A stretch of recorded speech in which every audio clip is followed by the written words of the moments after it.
Morning, everybody. Jeff here with JR's Veterans Outdoors. This next video is going to be a compilation of a few things.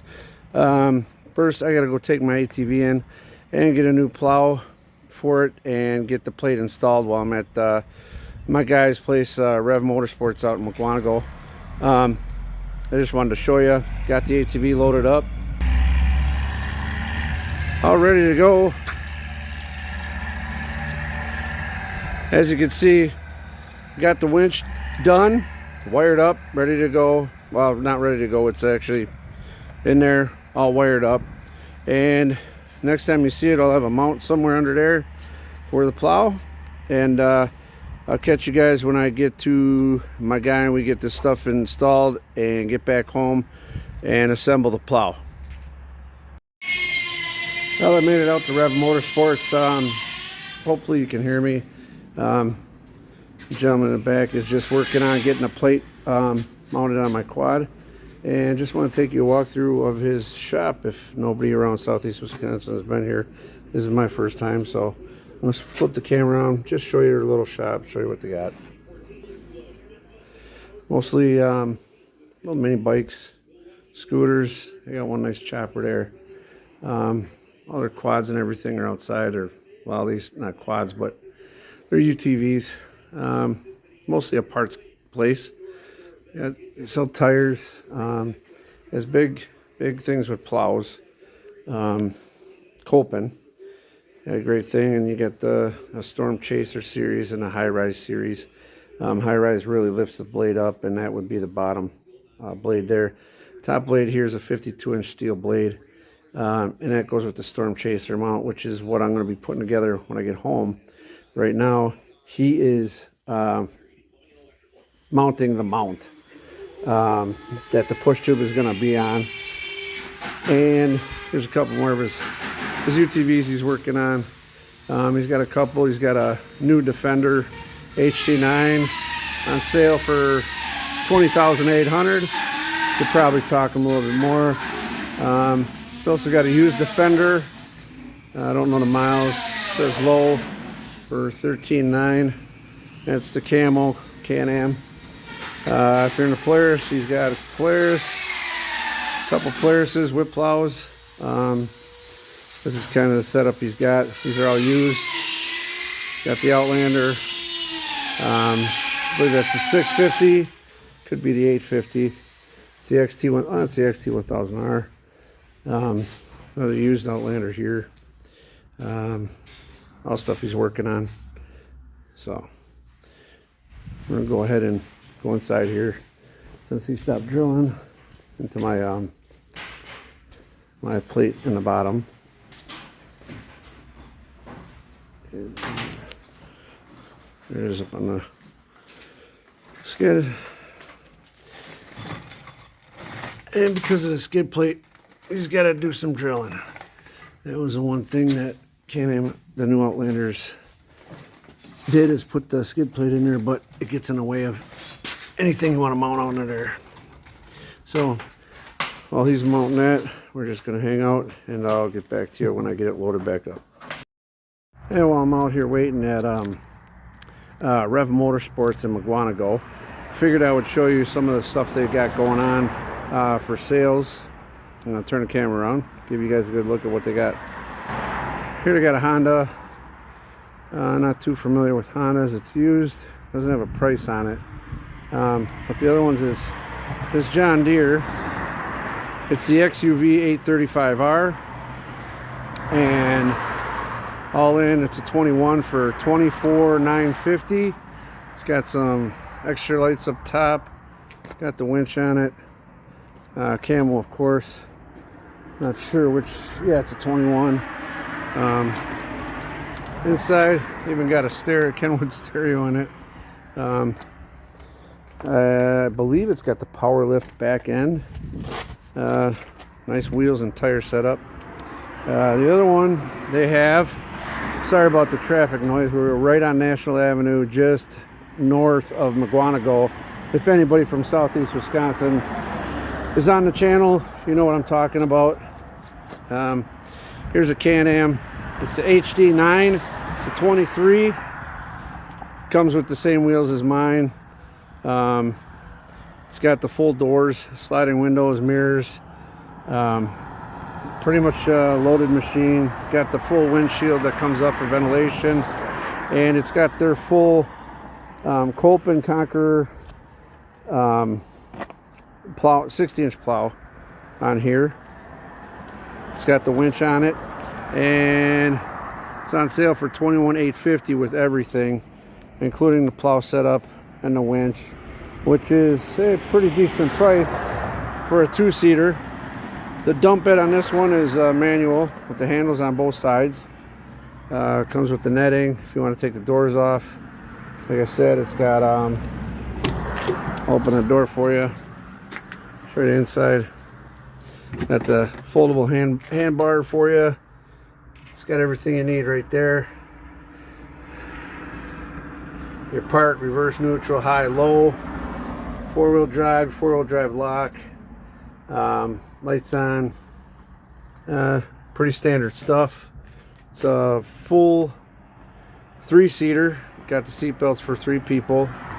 So if you got a small family, you're looking for a nice entry kind of UTV that'll do a lot of work for you and perform well. Come on down to Rev. Like I said, $21,850. I don't know how long it'll last. It's got the nice blue color on it. And like I said, they got the John Deere XU 835R for you John Deere guys. The only thing I'm familiar with John Deere are the old Gators that we used to have to ride in overseas back then, and they weren't the greatest things in the world, but they ran pretty well. Like I said, I got the Can-Am here. I'm gonna go back in the shop. I'll hit you guys later. Here it is, less than about 40 minutes, and he's doing more than just the base for me. He's putting together the whole plow. What a guy. Like I said, I'm out at Rev Power Sports, just north of McGuanago on National for you southeastern Wisconsin people. If you need work done on your ATVs, bring it in and they will take care of you. Have that front. All right, about 35-40 minutes. The gentleman here that works on the ATVs and the UTVs got this whole thing set up for me, all installed. See underneath, I'll show you. It actually mounts right next to the front tire there, which is out further than what the Moose plows are. If you're in the market for a snowplow, come to Rev Sports.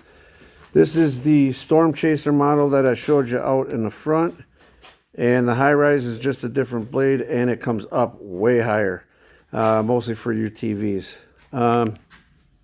Yeah, this gentleman did an awesome job.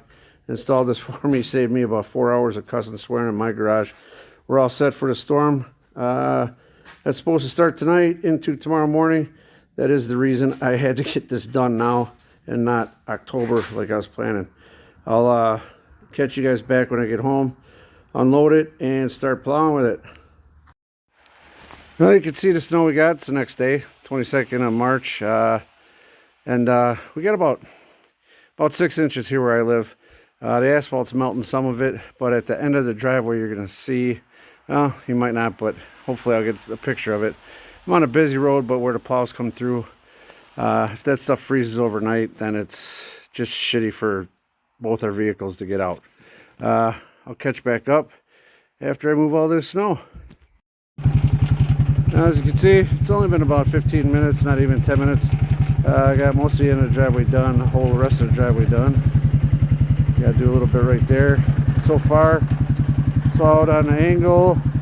Markers are real helpful because this ATV sits up a little higher, so it's hard to see the blade where it's at. So far, seems to be holding up fine, and I've actually hit some mud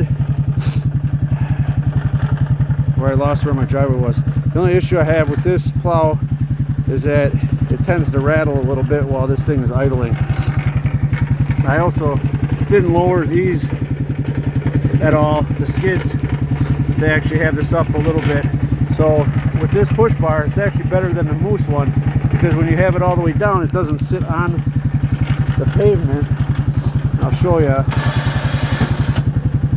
It's all the way down with a little slack, and you can see the push bar is up far enough where none of it is touching the ground. Like the Moose used to sit right and hang up right where my foot is.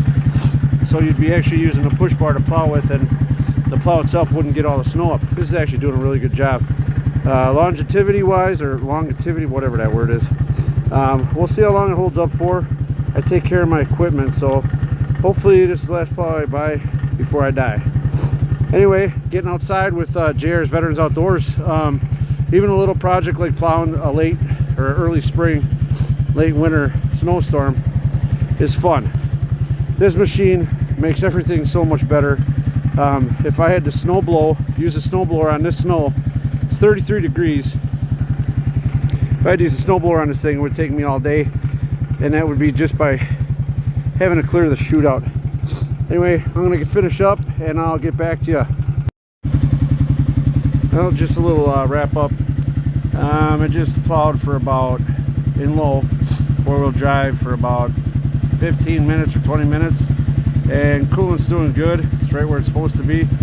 Still running at idling at 1250, 1300 RPMs. 4-wheel drive's working, and I didn't even use a bar of gas. So far, first impressions on plowing, this machine is pretty darn good. Show you right after I left you, I put the skids down. Not that you can see it, but I put it down, but it's catching, but there's one more pin yet it can go down. This works on pins and not the shims like the old Moose I have. So far, you can hear the radiator kicked on. This thing's working hard, but none of this snow was a problem for this machine at all. The only problem I had was on my first pass right here. When I curved it, the tires on the cement, the plow did so good that the tires were slipping, and I almost turned into the house, into the gas meter, or the electrical meter. So that was the only issue I had, was just the tires are a little bit too aggressive for driveway work. But the Outlander Pro worked flawlessly. The winch, a little bit slow up and down reaction wise, but you can see how I have it mounted right here, and everything else. I actually tried the speed limiter that I told you about on the first video, and that actually worked well. I didn't know I really had it on. It was set at 5, and I had the throttle buried because I wanted to get some speed and throw the snow a little further to the right on the driveway. And all of a sudden it just slowed down on me, and I looked, and it was, sure enough, it was set on 5 miles an hour. So that works. See how busy the traffic is. These stupid condos are building. Anyway, this actually clears the driveway a little bit better than the Moose I've been using for almost 20 years. And that's because this push bar right here, like I said before, it doesn't hit the ground at all. So you actually have some downward force on the blade, and that happened. It actually, the spring kicked in one time when it stopped on me. You can see they're stiff, and I hit the edge of my lawn, and it kicked just enough to where I had to actually back off and raise it a little bit. So I think from now on you can actually see the blade now. Maybe you can see it when I put those skids down. The blade is actually off the ground about I don't know, 3/8 of an inch, something like that. So next time we plow, we'll definitely do it that way and see how it works. That way it'll keep me from tearing my grass up like I just did, because it kind of goes up from my driveway. And yeah, I screwed the pooch. I'm gonna have to plant some grass seed there in the spring for sure, but time to put it away. And I'll catch you guys on the next video. Hopefully it'll be from up north later. And remember, hit that like and subscribe button, and I'll try to get you guys some good good entertaining videos, and possibly some political ones, especially with what just happened yesterday at the border with 5 of our National Guard troops getting pretty much ran over by about 100 illegal alien immigrant males before they got to the gate, the hard gate. If Biden isn't removed, we're not going to have a country left. So with that, I'll say goodbye and see you guys on the next video.